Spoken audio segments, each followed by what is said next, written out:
book, it's kind of a funny story by Ned Vizzini. Vizzini chronicles the life of a clinically depressed teenager named Craig, and Craig gets a wake-up call after a failed suicide attempt and realizes that he needs to get some help. So Craig decides to check himself into an asylum. And in this asylum, Craig meets a group of very eclectic people, almost as if a modern One Flew Over the Cuckoo's Nest remake. And in this asylum, Craig ends up finding solace there, and he makes true relationships with people that he didn't have at his top tier private academy high school that he attended, because he was so intelligent. He felt like he was always being pushed, always being pressured, and that he was having huge anxiety attacks, and that there was just so much going on in his life, that he didn't have a girlfriend, that he wasn't cool, that he wasn't attractive. And in this asylum, he realized that none of that stuff even matters, and that nobody cares who you are. He's just Craig. And in this book, Ned Vizzini shows us how it's okay to love who you are, and sometimes people will love you for that as well. A passage that I found very thought-provoking and powerful while reading this book is the part that shows Craig actually attempting suicide. And this begins on page 139. And it starts, "What time is it?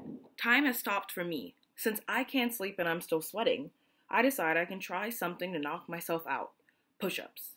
I don't want to go to sleep. I just want to exhaust myself and rest a little bit so I can make the trip at the appropriate time in an hour or so.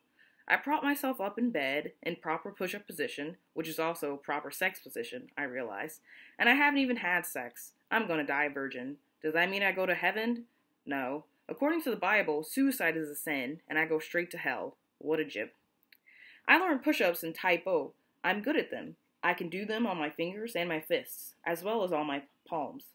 Here, next to my mom, in a scene that will look very weird if you filmed it from the side, I start to do them up and down. 1, 2, 3. I move very, very slowly, so as not to wake Mom up. She's a heavy sleeper, and doesn't notice my exercises. Her head is turned in the opposite direction. When I get to 10 push-ups, I start counting down. 5, 4, 3, until I finish at 15. I collapse in bed. I'm so weak from holding down nothing but Cheerios in the last 24 hours, I'm beat.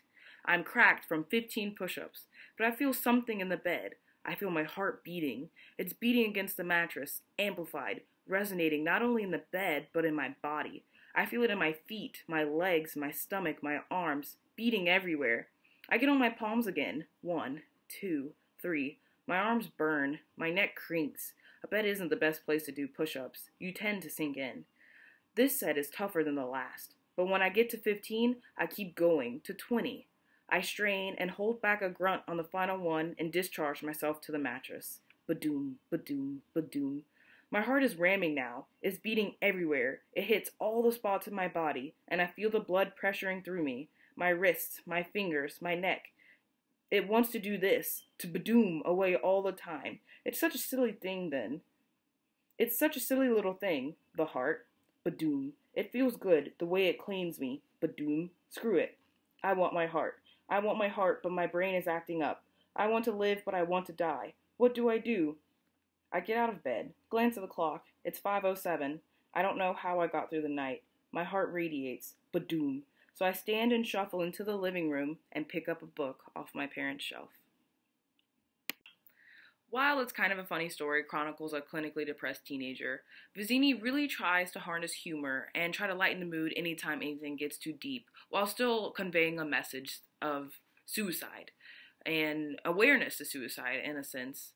And although Craig does delve into very deep and dark thoughts, I wouldn't describe it's kind of a funny story as a dreary or somber read. It's really a nice, lighthearted read, and I really think all teenagers, especially those battling from depression, should really read it because it's very inspirational.